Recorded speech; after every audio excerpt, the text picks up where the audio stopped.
দুনিয়া, আমি সবসময় বলি দুনিয়া স্বার্থপর, কেউ মনে রাখে শুধু শুধু শুধু শুধু শুধু শুধু এই বাবা শুধু শুধু মুরব্বী চাচা 60 বছর যেই মেহনত করে মাথার ঘাম পায়ে ফেলে সত্য মিথ্যা হালাল হারাম সুদ ঘুষ চুরি দুর্নীতি মিথ্যা ধোঁকা অবৈধ উপার্জন কিস্তি ওজনে কম দিয়া ঠকাইয়া প্রতারণা করে 2 হাতে কারাকারি করে কামড়া কামড়ি করে যে দুনিয়া সাজাইলেন, আল্লাহর কসম এই দুনিয়া আপনাকে ভুলে যাবে, এই স্ত্রী সন্তান আপনাকে ভুলে যাবে।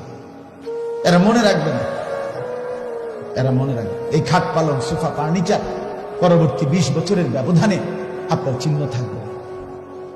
12 বছর পরে আমার দাদা মৃত্যুর 12 বছর পরে আমি আমার জ্যাঠারে বলছিলাম, দাদা জ্যাঠা, আমার দাদা যে মারা গেছে, আমনে আমার দাদার বড় ছেলে, আমনে আমার বড় জ্যাঠা, আমনের কাছে আমার দাদাও বড় বাড়িওয়ালা ছিলেন, জমিওয়ালা ছিলেন, আমার দাদার খেরের ফাড়া, এরপরে হালের গরু অনেক ছিল।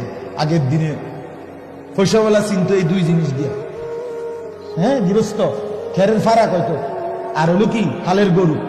হালের গরু দেখলে মানুষ বুঝতো যে এরা কি বলা পয়সাওয়ালা, খেরের ফাড়া দেখলে চিনত, অনেক কিছু ছিল দাদা। তা আমি বললাম